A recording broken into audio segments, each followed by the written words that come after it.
Good morning, ladies and gentlemen. We got him. On the evening of September 11th, a family member of Tyler Robinson reached out to a family friend who contacted the Washington County Sheriff's Office with information that Robinson had confessed to them or implied that he had committed the incident. This information was relayed to the Utah County Sheriff's Office and scene investigators at Utah Valley University. This information was also conveyed to the FBI. Investigators reviewed additional video footage from UVU surveillance and identified Robinson arriving on UVU campus in a gray Dodge Challenger at approximately 8:29 a.m. on September 10th, in which he is observed on video in a plain maroon t-shirt, light-colored shorts, a black hat with a white logo, and light-colored shoes. When encountered in person by investigators in Washington County on September 12th, in the early morning hours, Robinson was observed in consistent clothing with those surveillance images. Investigators interviewed a family member of Robinson who stated that Robinson had become more political in recent years. The family member referenced a recent incident in which Robinson came to dinner prior to September 10th, and in the conversation with another family member, Robinson mentioned Charlie Kirk was coming to UVU. They talked about why they didn't like him and the viewpoints that he had. The family member also stated Kirk was full of hate and spreading hate. The family member also confirmed Robinson had a gray Dodge Challenger. Investigators identified an individual as the roommate of Robinson. Investigators interviewed that roommate, who stated that his roommate, referring to Robinson, made a joke on Discord. Investigators asked if he would show them the messages on Discord. He opened it and showed several messages to investigators and allowed investigators to take photos of the screen as each message was shown by Robinson's roommate. These photos consisted of various messages, including content of messages between the phone contact named Tyler with an emoji icon and Robinson's roommate's device. The content of these messages included messages affiliated with the contact Tyler, stating a need to retrieve a rifle from a drop point, leaving the rifle in a bush, messages related to visually watching the area where a rifle was left, and a message referring to having left the rifle wrapped in a towel.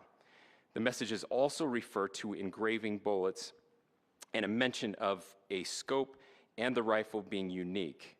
Messages from the contact Tyler also mentioned that he had changed outfits. I know there's been speculation as well as to the writing on those casings, those bullet casings, and I believe we have that as well.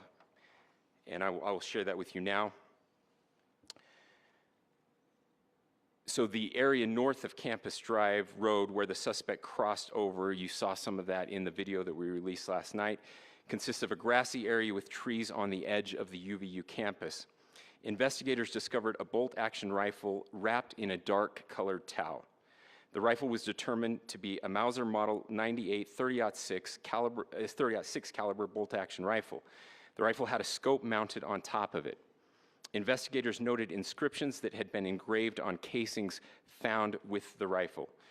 Inscriptions on a fired casing read, "Notices, bulges, capital O-W-O, what's this, question mark." Inscriptions on the 3 unfired casings read, "Hey fascist, exclamation point, catch, exclamation point." Up arrow symbol, right arrow and symbol, and 3 down arrow symbols. A second unfired casing read, "Oh Bella Chow, Bella Chow, Bella Chow, Chow Chow," and a third unfired casing read, "If you read this, you are gay, LMAO." We are indebted to law enforcement across the state who has worked seamlessly together, local law enforcement, state law enforcement, and our federal partners with the Federal Bureau of Investigation. We're grateful for everyone who worked together in such a short amount of time to find this person and to bring justice. I want to thank the public who has been so engaged, reviewing videos, helping us with sending in tips, and helping us get to this point. I want to thank the family members of Tyler Robinson who did the right thing in this case and were able to bring him into to law enforcement as well. I especially want to thank the family of Charlie Kirk, Erica, Charlie's parents, his children. I want us to be thinking of them as we bring justice in this case. They will be involved in that justice. We will be working very closely with them as we move through this process as well. This is a very sad day for our country, a terrible day for the state of Utah, but I'm grateful that at this moment we have an opportunity to bring closure to this very dark chapter in our nation's history. With that, I will now turn the microphone over to the Director of the FBI, Kash Patel. Thank you, Governor. This is what happens when you let good cops be cops. The FBI and our partners are proud to stand here today together to bring justice to the family of Charlie Kirk and honor his memory. I want to express my deep gratitude to President Trump, the Vice President, and the entire White House who have been so incredibly supportive with both resources and just personally to the FBI as a team. They had our backs the entire way, and I just want to express my gratitude for giving us the resources we need to operate in this space to bring this sort of justice at this sort of speed. In 33 hours, we have made historic progress for Charlie. Governor Cox, our partnership has been absolutely incredible these last few days. Our partnership will endure. Your state and local partners, your sheriffs, your DPS community has been unbelievably impressive in the hardest of times. And a case like this cannot be solved, cannot be brought without partnering with your state and local authorities. The FBI has a certain role to play, and we will play that role, and we will lead out for the federal government. But Governor Cox, we are so grateful for your state partnership that led out on this investigation. A little bit of the timeline. Charlie was shot at 12:23 p.m. on Wednesday. The first FBI agents arrived on scene in 16 minutes with chiefs of police at 12:39 and secured the scene. The FBI immediately launched fixed-wing assets. We utilized these assets to transport personnel, specialty technicians, hostage rescue teams. We also utilized these assets to go back and forth from the East Coast and here in Utah to transport forensic evidence and other evidence that will be analyzed and is being analyzed at our FBI laboratories in Quantico and other laboratories, including the ATF. At my direction, the FBI released the first set of FBI photos of the suspect at 10 a.m. local time on 9/11. Then, shortly thereafter, the FBI reward of $100,000 was released at 10:45 a.m. local. Myself and Deputy Director Bongino arrived on the scene at approximately 5:30 p.m. on 9/11. The governor led a press conference last night at approximately 8 p.m., where at my direction, the FBI released a never-before-seen video of the suspect.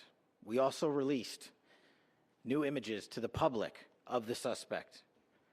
And just last night, the suspect was taken into custody at 10 p.m. local time. In less than 36 hours, 33 to be precise, thanks to the full weight of the federal government and leading out with the partners here in the state of Utah and Governor Cox, the suspect was apprehended in a historic time period. And I want to highlight what Governor Cox said. This would not have been possible without you, the media, and you, the public. That's why we went so public, so fast, and we're so transparent, and we're committed to that transparency. The crime scene, just a little bit there. It is a large crime scene. State and local authorities, along with federal authorities, processed that crime scene quickly. And I even had the ability to walk through that crime scene and walk through the steps the suspect took to learn more about what was needed and what resources we needed to bear to create a full picture for the FBI and leadership back in Washington. Furthermore, thankfully to state and local partners, forensic evidence has been seized and continues to be garnered. Forensic evidence has already been evaluated at FBI laboratories in Quantico and state and local authorities here. We will continue to process evidence as we see it, as we collect it, and we will continue to deliver it to Governor Cox and his team. Last night, we had a total of approximately 7,000 leads. As of this morning, thanks to your great work, we have over 11,000 leads that were called in to the FBI. And we are running out every single lead that we can. Every one of those leads will be run out. The arrest is a testament to the dedication of good law enforcement being great, and partnerships in law enforcement, which I've tried to highlight as my tenure as the director of the FBI. There is no better relationship for law enforcement than the FBI to partner with state and local authorities, and you've seen it here in these last few days. The FBI Salt Lake Field Office, along with our offices in LA, Phoenix, Denver, San Antonio, Las Vegas, Pittsburgh, Buffalo, our headquarters component in Quantico, all participate in the FBI. I want to express my deep gratitude to the employees of the FBI, the men and women, the evidence response team tacticians, the special operators, the agents, the support staff. You have done monumental work in historic time when the public, who had a right to demand such an expeditious solving of an investigation, the FBI answered that call diligently, critically important to our nation, and we delivered. And I'm proud to be their leader, and I'm proud to be the director of the FBI. This is very much an ongoing investigation, as the governor said, and we will continue to work with state and local authorities to develop the investigation, to provide them the evidence they need for their ongoing prosecutions, and we will be here to answer every call they absolutely have, as long as it takes, for as long as we need to find and apprehend whatever suspects were involved in this crime. Lastly, to my friend Charlie Kirk, rest now, brother. We have the watch, and I'll see you in Valhalla.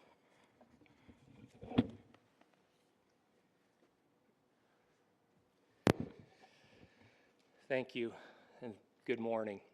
I would just like to take a few minutes as the sheriff to express my gratitude for everybody who has played a part in this investigation.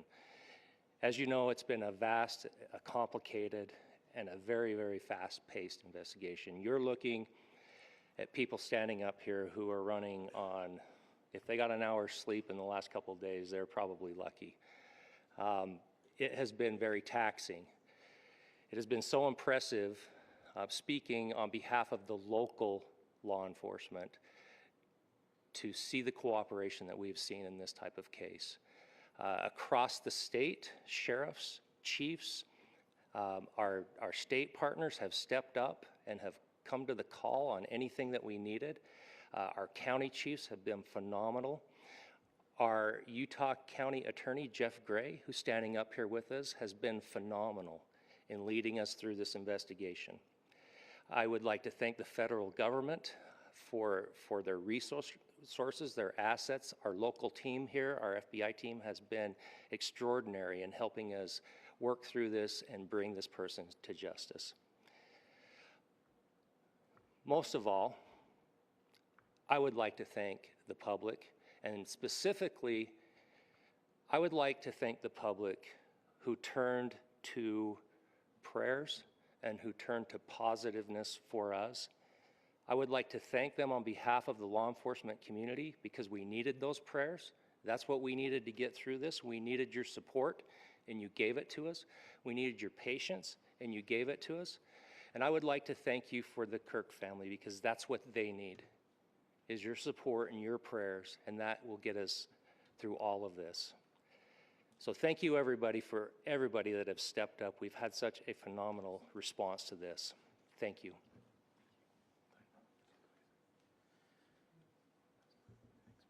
I also want to give a special thanks to the Attorney General and the Department of Justice. Their unwavering support and their commitment to justice is shown true here.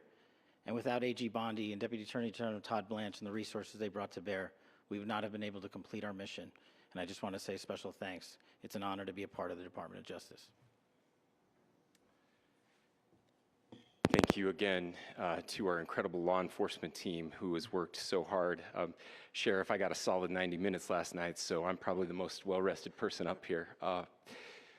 Ladies and gentlemen, I get the microphone, so I hope you'll permit me a moment just to share a few more thoughts about where we are and how we got here, and maybe a little bit of where we go from here. I don't want to get too preachy, but I think it's important that we, with eyes wide open, understand what's happening in our country today. I've heard people say, well, why are we so invested in this? There's violence happening all across our country, and violence is tragic everywhere, and every life taken is a child of God who deserves our love and respect and dignity. This is certainly about the tragic death, political assassination of Charlie Kirk. But it is also much bigger than an attack on an individual. It is an attack on all of us. It is an attack on the American experiment. It is an attack on our ideals. This cuts to the very foundation of who we are, of who we have been, and who we could be in better times. Political violence is different than any other type of violence for lots of different reasons. One, because in the very act that Charlie championed of expression, that freedom of expression that is enshrined in our founding documents, in having his life taken in that very act, makes it more difficult for people to feel like they can share their ideas, that they can speak freely. We will never be able to solve all the other problems, including the violence problems that people are worried about, if we can't have a clash of ideas safely and securely. Especially those ideas with which you disagree. That's why this matters so much. Over the last 48 hours, I have been as angry as I have ever been, as sad as I have ever been. And it was, as anger pushed me to the brink, it was actually Charlie's words that pulled me back. I'd like to share some of those. And specifically right now, if I could, I need to talk to the young people in our state, in my state, and all across the country. As President Trump reminded me, he said, you know who really loved Charlie? The youths. And he's right. Young people loved Charlie, and young people hated Charlie. And Charlie went into those places anyway. And these are the words that have helped me. Charlie said, when people stop talking, that's when you get violence. He said, the weak can never forgive. Forgiveness is the attribute of the strong. The only way out of the labyrinth of suffering is to forgive. Welcome without judgment, love without condition, forgive without limit. He said, always forgive your enemies. Nothing annoys them so much. A few months ago, I referenced this last night, Charlie posted to social media, when things are moving very fast and people are losing their minds, it's important to stay grounded. Turn off your phone, read scripture, spend time with friends, and remember, internet fury is not real life. It's going to be okay. He again said, when you stop having a human connection with someone you disagree with, it becomes a lot easier to commit violence. He said, what we as a culture have to get back to is being able to have a reasonable agreement, where violence is not an option. Now, again, to my young friends out there, you are inheriting a country where politics feels like rage. It feels like rage is the only option.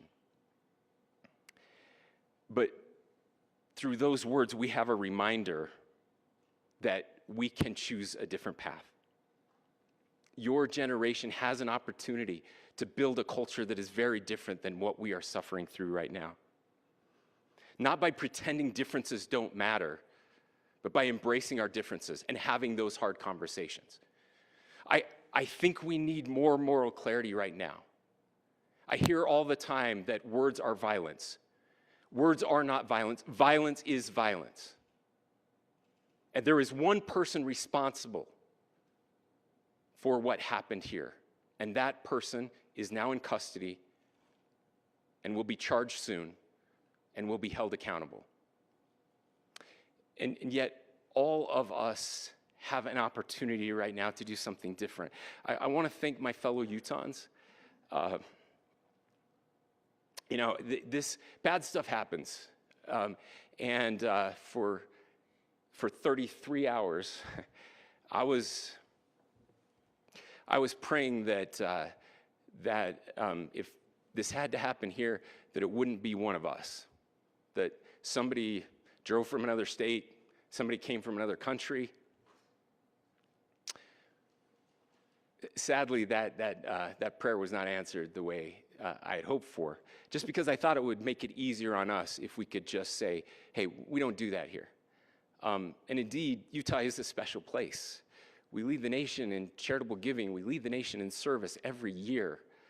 But it did happen here. And it was one of us.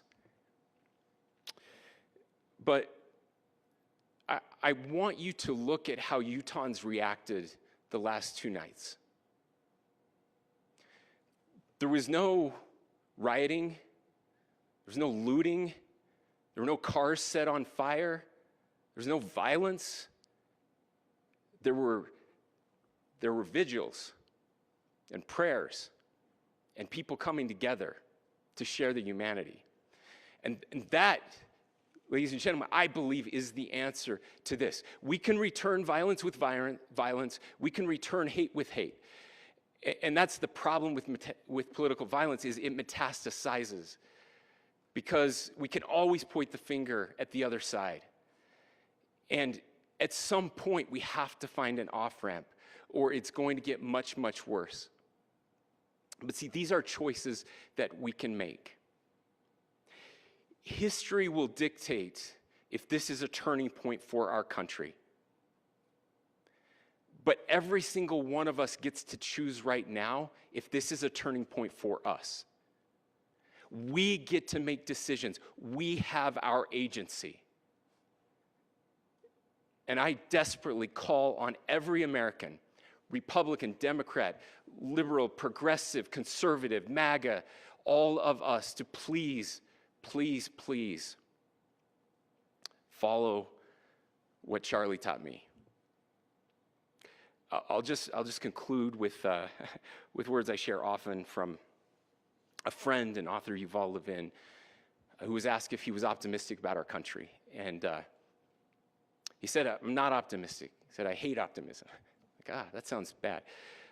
But he said, optimism is a vice. It's this idea that good things are just going to happen. And he said, in the history of the world, good things have never just happened. He says, I'm not optimistic, but I am hopeful. And hope is the virtue that sits between the vices of optimism and pessimism. Hope is the idea that good things are going to happen because we can make them so.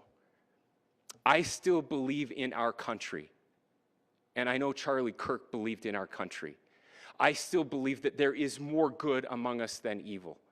And I still believe that we can change the course of history. I'm hopeful because Americans can make it so. Ladies and gentlemen, we're happy to answer any questions you might have. Governor, can you please speak to whether the suspect is speaking with authorities and his demeanor, Tyler Robinson, when he turned himself in? I cannot speak to that right now. Governor, how do you interpret the engravings on Casey? Well, I will leave that up to you to interpret what those engravings mean. I think the clearest one that says "Catch Fascist," there's not and by the way, that's like catch like a ball, catch this. That's, I think that speaks for itself. So you talked about this level of hatred that this person expressed to the dinner. Beyond that, is there anything in your view that you discovered that may have radicalized or changed him to prompt him to commit such a horrific act? There's nothing more that we can share at this time. Governor.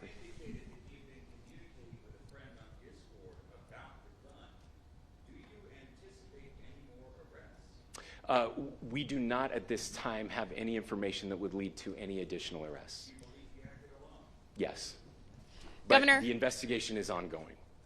Governor. How he came into custody of police and where he is right now, Mr. Robinson? Yes, so right now, Mr. Robinson has been booked into the Utah County Jail. You heard the president this morning report that he was taken into custody, that his family and a friend helped to deliver him into custody of law enforcement in Washington County. For those of you that don't know where Washington County is, it is the southwesternmost part of the state of Utah. It's about a 3.5 to 4 hour drive from here, where we are right now, and that's where he lived and where they turned him in. Thanks. Go here. I can't share any more than what I've already shared. Yeah. Governor, do you have details on how he got back to Washington County and how the gun was obtained? So how we obtained the gun was found here. The gun and how the shooter then was able to get back to Washington. So I don't have much more details on that. We do know that he drove. We had his car here on campus, and then we had his car going south back to the St. George. It's actually the city of Washington in Washington County. Is he talking with authorities and did he discuss a motive? I'm sorry?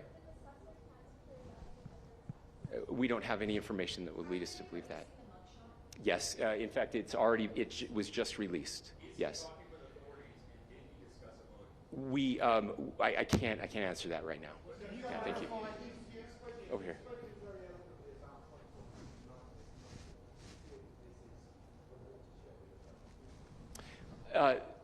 I absolutely believe that this is a watershed in American history, yes. The question is what kind of watershed? And that chapter remains to be written. Is this the end of a dark chapter in our history or the beginning of a darker chapter in our history? Look, I mean, if you look at true political assassinations in this country of someone of this stature, this feels a lot like the late 60s. And having one so gruesomely displayed on camera in all of our hands and in all of our pockets, we are not wired as human beings biologically, historically. We have not evolved in a way that we are capable of processing those types of violent imagery. And by the way, we've seen another one with a gruesome stabbing very recently that went viral. This is not good for us. It is not good to consume. Social media is a cancer on our society right now. And I would encourage people to log off, turn off, touch grass, hug a family member, go out and do good in your community. That is happening, and it's happening organically right now. I had a friend in a small city in Utah who said, we're getting together, the Republicans and Democrats in my little town are getting together to have a discussion last night, just to find a way to find their better angels. So yes, this could be, I mean, again, you have to go back to JFK to have seen a video live of something like this happening. I wasn't born until 1975, but I know that things were really dark in the late 60s. Sorry to some of you. I know some of you were there. This is our moment. Do we escalate or do we find an off-ramp? And again, it's a choice. It's a choice, and every one of us gets to make that choice. Two more questions right here. Could we clarify that the release of those enhanced images at 8 p.m., the timeline that Director Patel gave us, led to the arrest at 10 p.m.? Is there a direct connection between those two events? I cannot comment if there is a direct connection or not, but all I can say is that through some process, the family came to know that this had happened. One more thing, Governor. Could you just clarify the clothing issue you mentioned earlier? Was he changing outfits? Correct. Clarify that? Yes, yes. So when he's first spotted on campus, he has different clothing on, and then he changes clothing on the roof, and then changed back into that clothing at some point, so that when he was apprehended, when he was arrested, the clothing matched the clothing he had on before the shooting here at UVU. Last question here. Yes. Suspect was from Utah. Can you kind of tell us a little bit more about where, was he a student here at this university, and is there any history of mental? Yeah. So I don't have any information on the mental illness part. He was not a student here at UVU. He was living and had lived for a long time with his family in Washington County, in the southernmost part of our state. Thank you, everyone, for your great work in getting this information out. I would just say, process-wise, this may be important. I know many of you aren't familiar with the process in Utah. I think it's important that you understand that. Basically, we have 3 days for charging documents to be filed. A CI will be filed. We'll have more information then, more detailed information as those charging documents are filed in preparation for a preliminary hearing. So 3 days. So we would anticipate then that early next week those charging documents will be filed. We will obviously be working. The county attorney will be working very closely with Mr. Kirk's family as those documents and decisions are prepared and made. Thanks, everyone.